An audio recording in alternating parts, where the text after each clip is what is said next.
Everything's set. Without further gilding the lily or ado,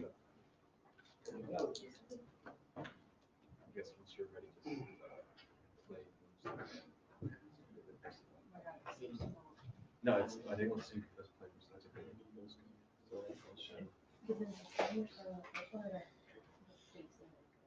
They can start with the first one, I did start with the first one. So Okay, we'll well, I keep don't it have your nice. tag. What did I do?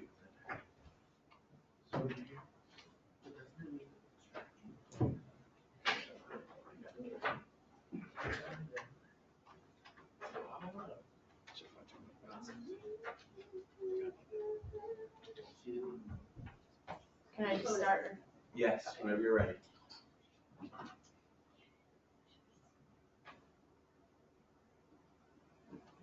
Wait. Oh, okay, hold on.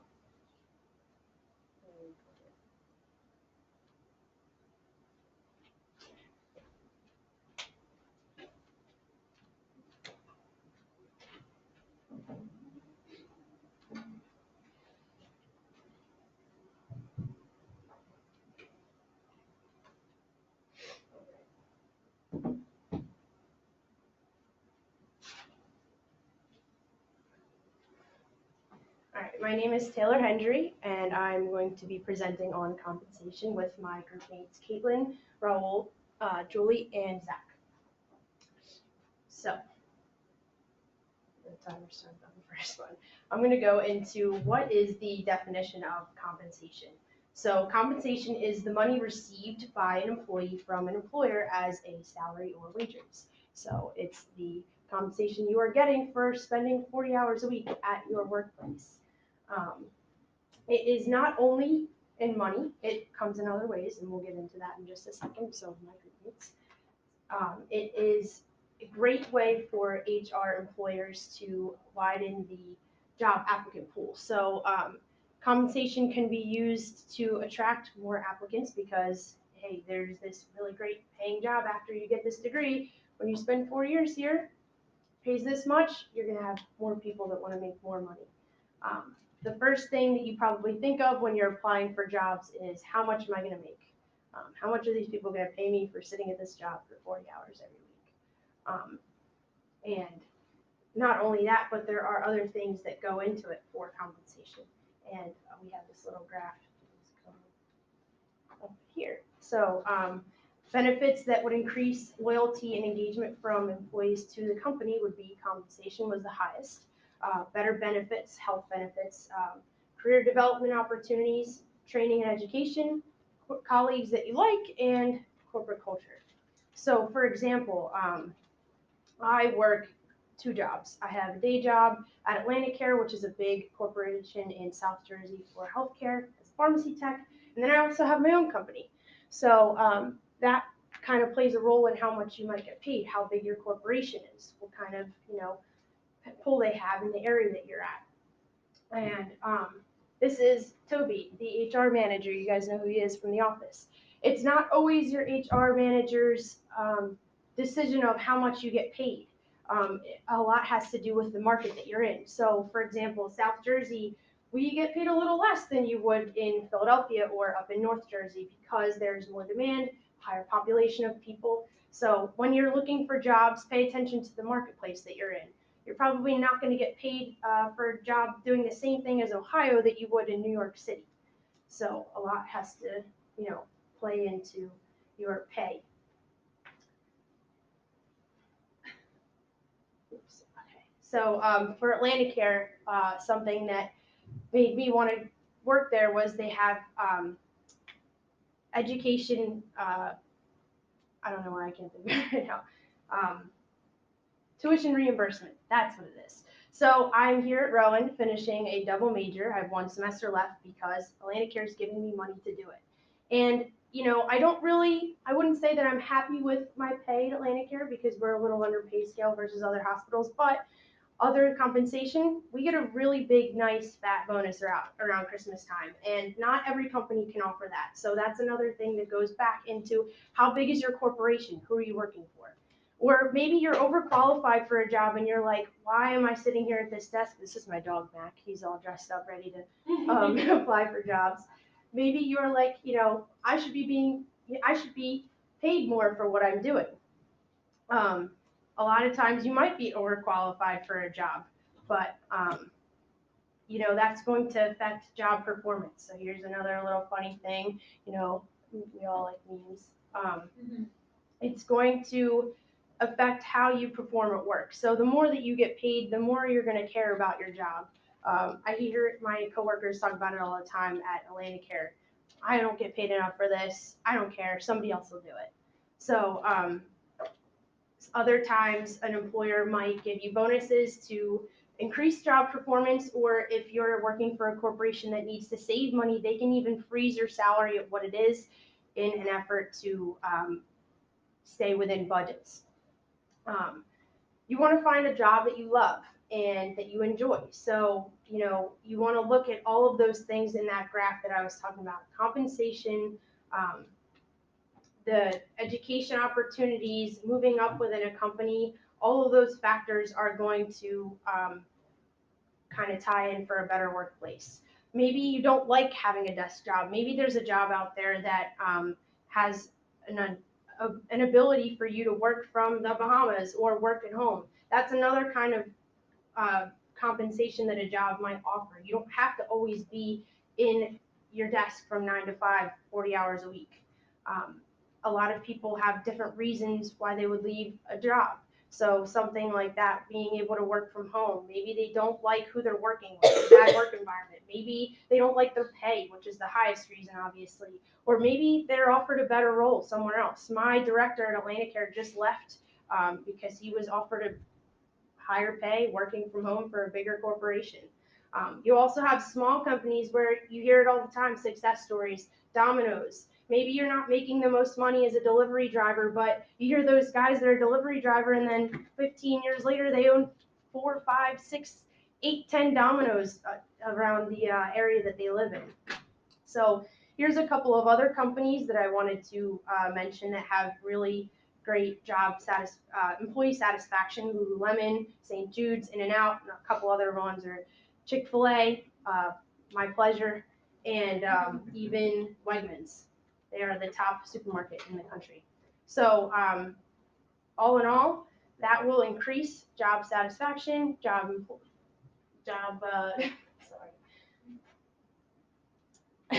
Job satisfaction. Job satisfaction, employee engagement, loyalty.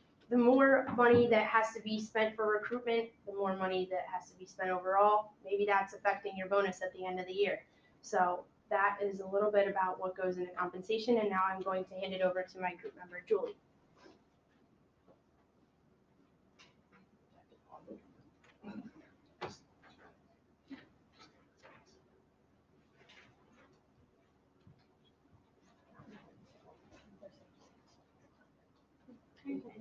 Sorry. So thank you, Taylor. So now that she explained to us what compensation is and how it's used, let's go over the components that make up the compensation system. There's 5. There's the job description, job analysis, job evaluation, the pay structures, salary surveys, and the policies and regulations that make them up. So the first one is the job description. Basically, it defines, a job. And in written form or text, it'll describe the responsibilities, the requirements, your working conditions, the environment, what makes a job, basically. So then the next component would be the job analysis. This basically establishes and documents the job in relatedness to the employment procedure. So this is determined by basically what's in the job description, once again, like working conditions, the skills required, etc., etc. So then the third component that makes it up is the job evaluation, and this compares jobs to other jobs in the organization by using there's 4 methods we're going to go over on how they do that. This is kind of very important, though, in helping establish a good pay grade and compensation in general. First one's the ranking method.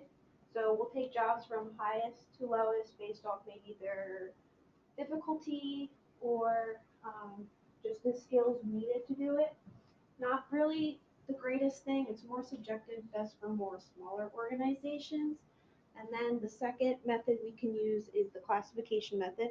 Similar to ranking, but jobs are put into categories or groups, and then each group has a description. And the jobs are then put into these groups that best match the description. So um, this is really subjective as well, though, despite the fact that it might be better and better for or bigger organizations. It can cause morale to lower in the workplace, especially, for example, if the pay is much more lower than what the employee you just hired expected it to be. So that might not look too great for a smaller or bigger organization. So then the third method we can use is the factor comparison. So instead of comparing what the job duties are, like ranking and classification, we use the predetermined factors, so like skills, maybe the responsibilities, the effort that you need to put towards it.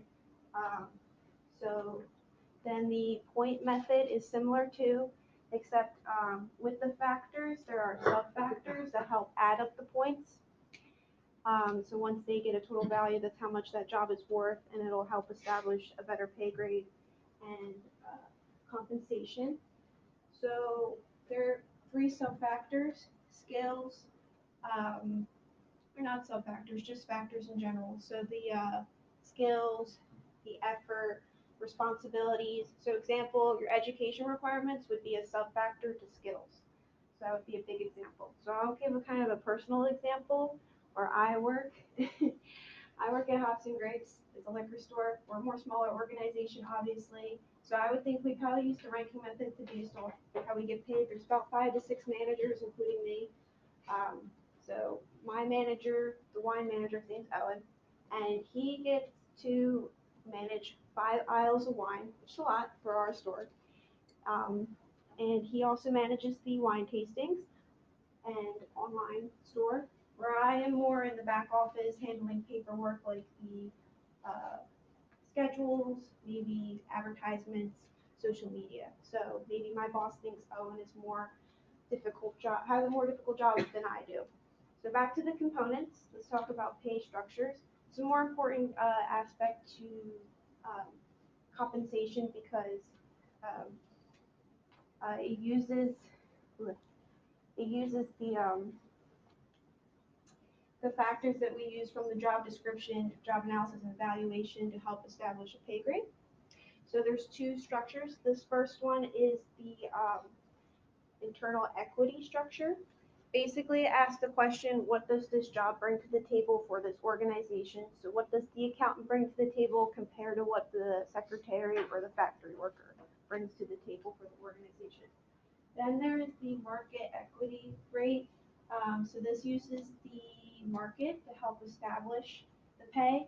So this is better for more competitive pays and uses basically the market data to help establish that pay for that job group. So then there is the salary surveys, which basically is data collected from salary and the market data. Um, this is basically to help determine pay grades. It's great for to sponsor it, or you can pay someone. But is it really beneficial? Well, for some companies, it'll help benchmark with them establishing their compensation plan. Whereas for some companies, it might be really tedious and a lot of money just to sponsor and participate in a salary survey, let alone. So then the very last component we're going to go over is the policies and regulations. So there's a lot of policies that your job can have just specifically for that, like, the merits and the incentives they'll give you compensation wise. Um, or there's also laws like minimum wage, obviously, to prevent your boss from paying you lower than legally.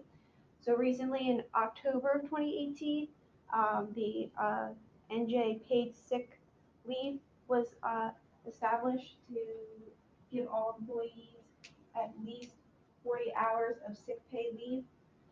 And so my job actually recently got this as well. We had to have everyone sign it. And all new employees can't use it until 120 days after they have joined us. So now that we talked about the components, the 5 components that make up the compensation system, I'm going to pass it to Zach, who's going to talk about one of the forms that compensation can come into.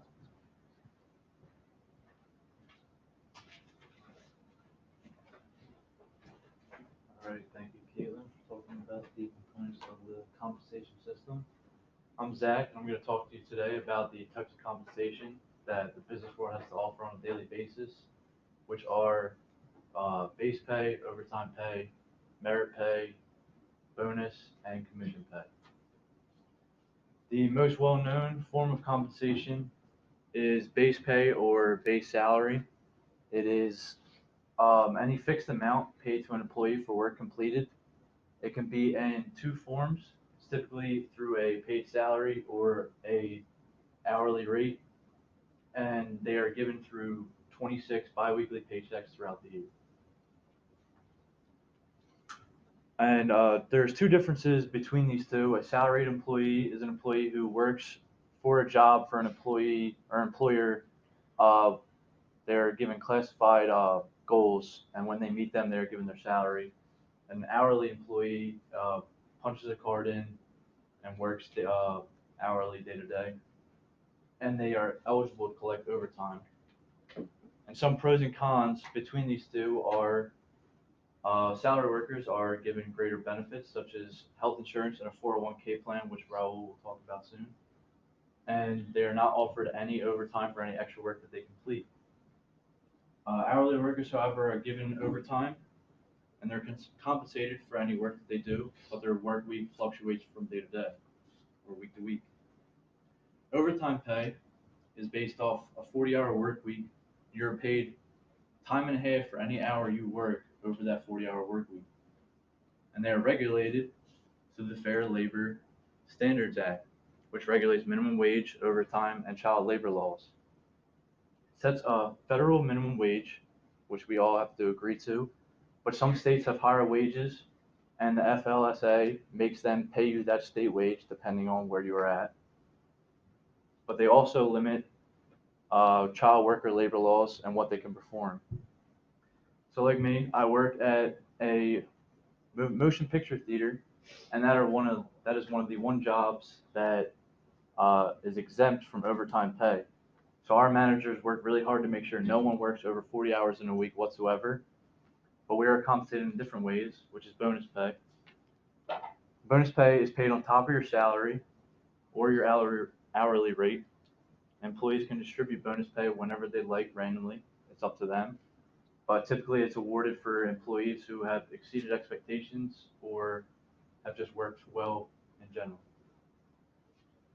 There are several different forms of bonus pay. It can be contracted bonus, which is when you meet with your employer and there are set bonuses established for you throughout some point in the year, or performance-based, when an employee or a company-wide, everyone is working well together, so they're given bonuses for their good job, I guess. But they don't just give them out for fun. They do this to help them feel motivated, become more productive, and it boosts the morale of the workplace. Who doesn't want to work for someone who's paying you for the good job that you do? And something that I have experience with, because I may not get bonus or overtime pay, but working at Regal, as I mentioned before, I have 1 employee of the month, and any employee is eligible. It just depends on your quality of service and the amount of shifts that you have worked that week. And you get a $25 gift card to Wawa, so who doesn't want that? And another type of compensation is commission pay. It is used typically in marketing and sales positions, and is used when an employee is given a percentage of sales of a product or service. Some of these types of commissions are base salary plus commission, which is when an employee is given a salary on top of or a paid amount on top of their salary that they are already awarded throughout the year. There's also a residual commission, is when an employee is given consistent percentage for a returning client. And straight commission is when an employee only receives pay off their commission throughout the year. So I have some tips for you if you want to get involved in a commission-based organization. You need excellent communication skills. You need to be able to talk to anybody. You also need to love what you do. You need to enjoy helping people, enjoy the product you're selling, or else you won't be making the difference out there in the work field. Commission is used by employers to motivate their employees. They don't want them to just sit back, relax, and worry about just their sales. They want them to focus on other parts of their job, which is studying the product, studying the services. That is why most jobs offer you a base salary on top of your commission. I've only worked one job in my life where I've been given a commission pay. It was at Sports Authority, which is now closed, sadly. And we were given commission for any skating products that we sold, and hiking, fishing, because they were the harder products to get off the shelves. But at the end of the week, we were given a little bonus in our pay stub. And the next part of compensation I want to talk about is merit pay. This is an approach to compensation that rewards higher performing employees or pay for performance. There are some advantages to this, as it can create some, it shows employees how they want to perform in the workplace, and it lets them know where they stand, and if an employer wants to keep them and retain them throughout the year. But there are some disadvantages to this as well. It creates concerns about favoritism. It also uses up time and resources that could be used better for a consumer, and also creates a hectic workplace, because favoritism is a big concern when somebody is given a higher raise than you and you work in the same workplace as them. So, in review, we discussed the difference between salary and hourly rates, overtime pay, the types of bonus pays, types of commission, and the impact of merit pay in the workplace. And I'm going to pass this over to Raul to talk about the other types of compensation in the workplace. Zach, when you mentioned work at the movie theater, not getting overtime pay, it's because you don't work more than 40? We're not allowed to, because it's there's actually a lot of jobs out there that I didn't know they're exempt from overtime pay, such as I believe it's I know it's a lot. Sure, like I know it's manager, motion there's picture theaters. Usually higher level jobs, but if you work more than 40, wouldn't they have to pay you overtime? They usually, like, whatever they do, they will do anything possible to make sure you don't work That over you 40 don't work hours. over. Yeah. Okay, that's what you were saying. Yeah. I thought so. Very good.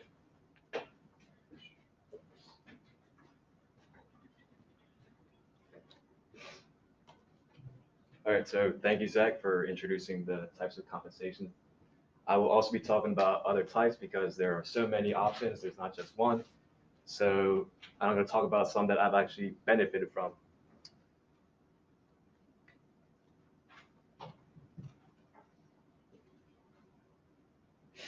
So the first one's going to be profit sharing.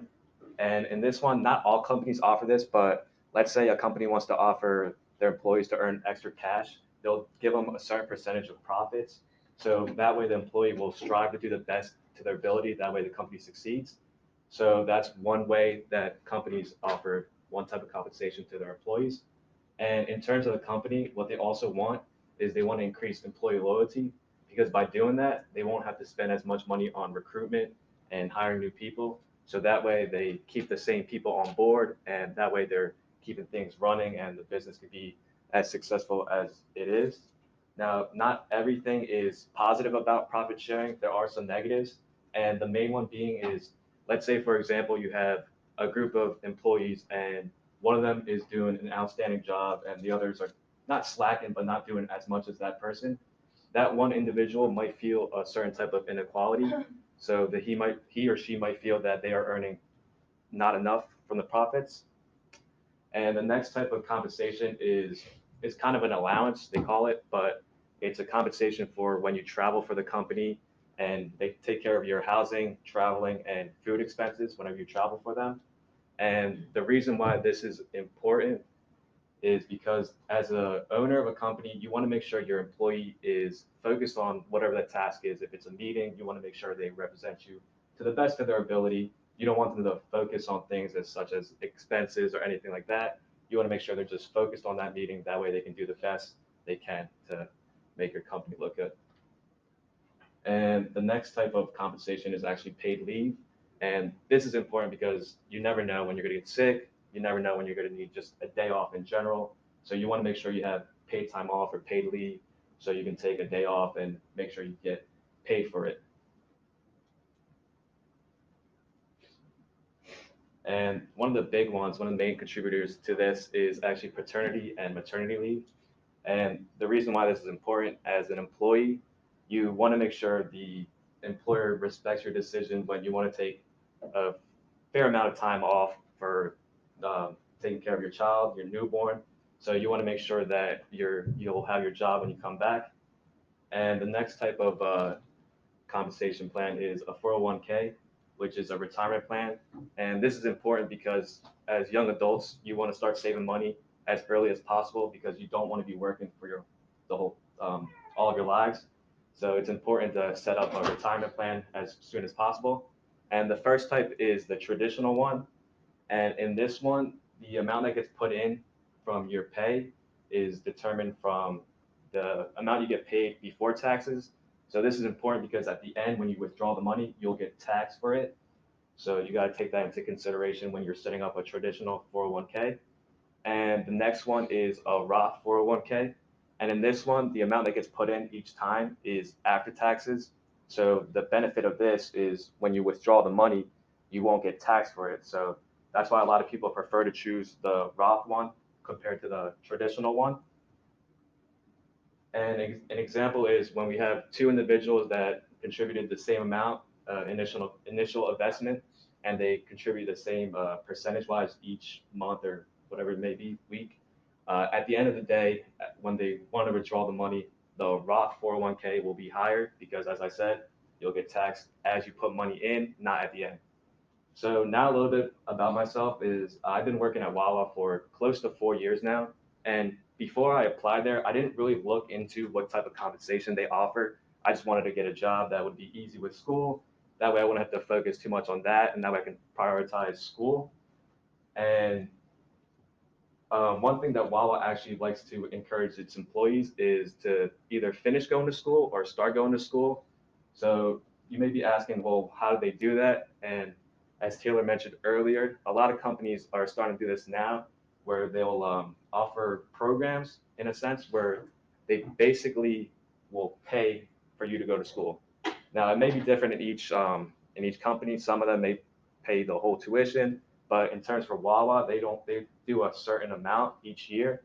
So it's still money, extra money in my pocket, so I can't really complain about that. And there are some terms that you have to agree before you do this.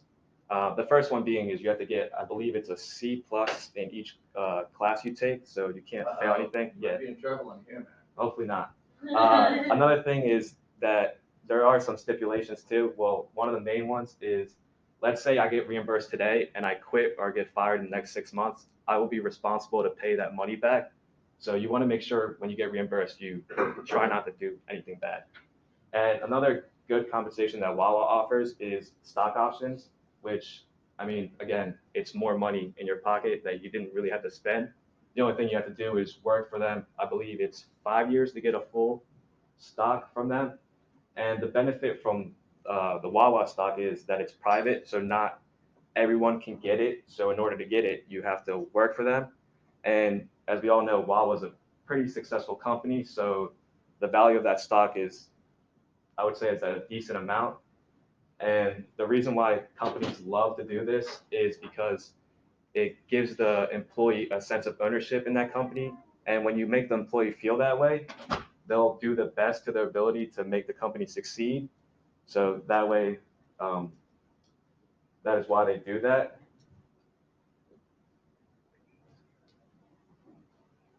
And overall, I would say I'm satisfied with where I'm at in terms of the types of compensation that I benefited from. Obviously, like I said before, it probably would have been better to know what types of compensation a company offers. So I would recommend, if you guys are looking at the jobs, just take a look to see what they offer. That way you know what you'll get out of it. But like I said, I guess I got lucky in the position that I was put in. So yeah. So next, I'm going to introduce Julie, who will close up the presentation.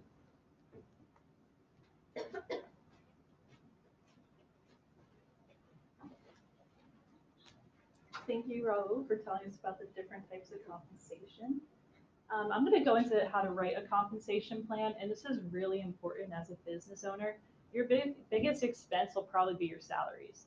So you want to make sure that you're offering a competitive salary without overpaying your employees.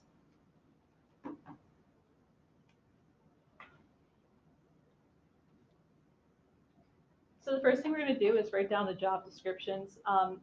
This is really fairly simple to do, the job positions.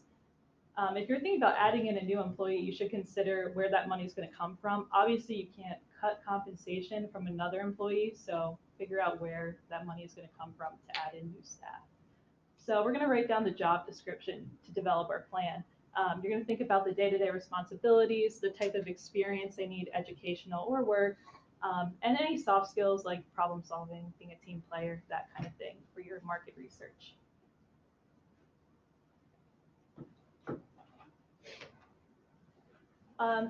You can use a bunch of different websites to look to compare the job position in the market. Some popular ones are Indeed, PayScale, Salary.com, Glassdoor, or you could just look up job advertisements. You want to make sure you're offering a competitive pay. However, if you're a new business, you're probably going to start your employee on the lower end. Also, something to consider in your budget is overtime pay. In New Jersey, it's time and a half if you work over 40 hours. So this could be a big part of your budget if you have people working overtime and you're putting a lot of expenses towards the salary instead of more important things. If you want to offer incentives, this is a great way to retain employees. Bonuses are a great way to retain top talent. Anything like stock, cash, benefits. This will increase in performance among employees and give them something to work towards and keep them in the business. So to calculate this, you're going to use the base pay plus whatever the percentage is for benefits. Say you have 6 employees and they're paid about $25,000 each. It's going to cost you $150,000. If you have 20% bonuses, now your salary expenses are $180,000. And then your compensation analysis, make sure that you're staying on top of things. You don't want to be overpaying, especially as a new business, but you want to have a competitive salary for all your employees. So make sure you're dividing where all these expenses are going to go to for all of your employees.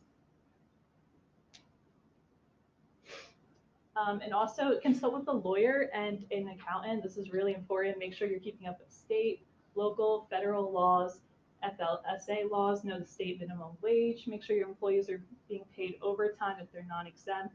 These are all very important factors that you need to know when you're developing your plan. So when we're going to draft a plan, we're going to first write down the job descriptions right off the bat. And this can be really simple, receptionist, CEO, whatever. And then you're going to do a salary range. Typically new hires are going to be on the lower end of that salary range, or entry-level positions, and then CEOs will work up to a higher salary range.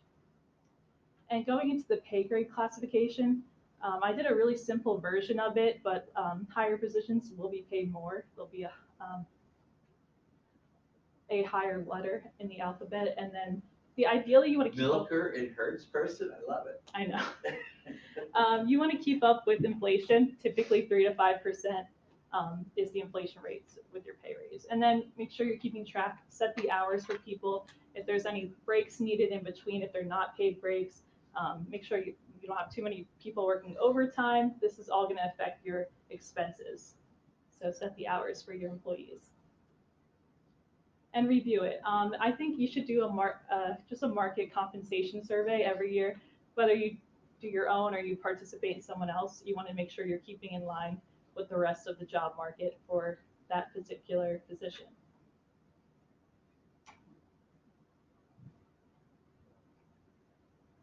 And then if you want to add in new staff as your business is growing, think about where they would fit in that classification. If you need to add new classifications, you need to be able to pay them the correct amount for that. And also, once you're going to set up a job description for that as well. Following a similar process, you want to talk to other managers and see where new staff is needed to be added. So send out, kind of following the same procedure, set up that job description, and then you can send it out and find the top talent for your job you are looking for. And then once you hire that new employee, you probably shouldn't pay them more than a current employee. You want to make sure they're kind of starting on the lower end, because based on experience and time and loyalty at the company, you're going to pay the current employees more, just to keep it fair within the company and there's no animosity towards any of the newcomers. And then revise it. Even if the classification doesn't necessarily change for your pay grade, employment laws always do. So you want to stay up to date so you don't get sued down the line for not paying overtime or for breaks and that kind of thing. And then going into my own experience, I worked at an amusement park, so the pay grade scale is pretty basic. I was a ride operator. I got pretty much minimum wage. Supervisors a few dollars more. Everybody was paid time and a half for that, although similar to Zach, we did not, they tried to avoid paying any of the non-exempt employees more than overtime. Managers are paid obviously a little bit different. They're exempt and they get the bonuses, the benefits, stock in the company. But ideally, everybody got a pay raise. They kept up with inflation, whether that was through performance or experience. Everybody got an increase in pay, at least yearly. And that's the point. I think you want to keep up with the market. You want to make sure you're a competitive salary. And as your business grows, you can offer better incentives, bigger pay raises, and just make your business more competitive in the job market. Thank you for listening.